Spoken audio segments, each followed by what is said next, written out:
Oh, this next story is going to be told in a very hilarious timing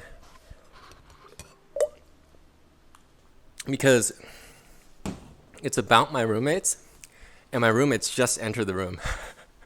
So it's going to be great. So the other sociopathic thought, I had talked about this earlier. I wasn't supposed to, but like I was so pissed, I just like jumped on it. So here's the thought that I have, right? Whenever I'm like singing or on mic, right? My mic is unmuted, or I'm like doing stand-up, performing stand-up, right? Mic unmuted, right? I feel like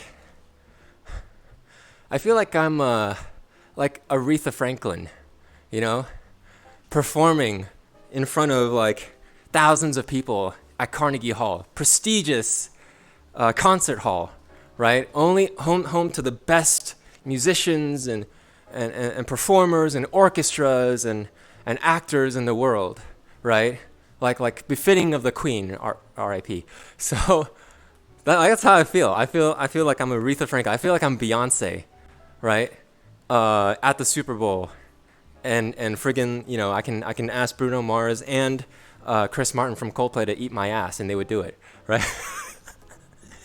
What was the point? The point, I feel like I'm this, you know, I feel like I'm Aretha Franklin at Carnegie Hall, right? And meanwhile, every time this happens, and it happens every time, you see me flip the fuck out every stream, right? Whenever I have my mic on. It's just normal. It's just nature, right? But I flip the fuck out every damn time because of the stuff I talked about before. So imagine, you know, just the legend, you know, of music, Aretha Franklin, on stage, and she's, you know, about to perform her number. There's a world-renowned pianist behind her, right? Getting ready, right? Relaxing, stretching his fingers, right?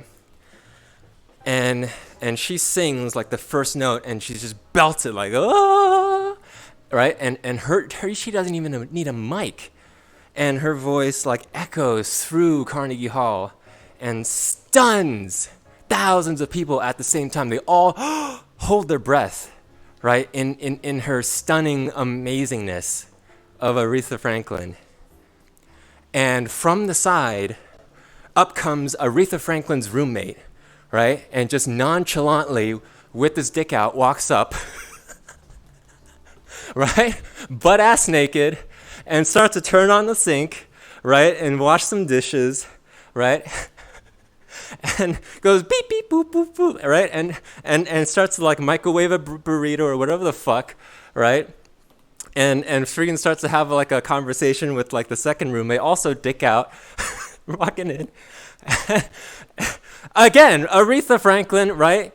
A pianist, concert hall, thousands of people, breath taken, right? And then just dick out, water running, beeps going in the microwave. That's how I feel. That's the fucking sociopath that I am, all right? Now you know a little bit of how I feel. But I'm working on it. I promise I'm fucking working on it. I think like 99% gotten over the dirty dishes. In fact, I like add to the dirty dishes now. Yeah, the kitchen is like a fucking, you know, hellhole. And I've stopped doing the dishes, stopped doing any of that, just as like proof that I can. I just told myself at the beginning of the year, like when I flipped out, like just for the last time, I was like, I don't want to keep flipping out. I'm just gonna like stop giving a fuck and just not try to clean up after other people's mess, and I'll see if I can do it for a year. And here's my logic. If I could do it for a year, if we can leave the kitchen as a swampy, landfill, gross, disgusting, maggot-infested hellhole, shithole. I kind of like Sweet's kitchen, but but not as bad. But like that. And I could do it for a year. That, I think, is going to tell my brain and my body that I'm not going to get murdered if the kitchen isn't clean, which is why I flip the fuck out, so I don't get murdered, right? So I don't get a knife through my throat, you know. So it's like October. I'm doing pretty good. Not like Sweetie's Kitchen. No, it's not that bad. The worst of mine is probably the best. Anyways, I don't wanna. I love them to death. I don't want to throw them under the bus. Speaking of bus,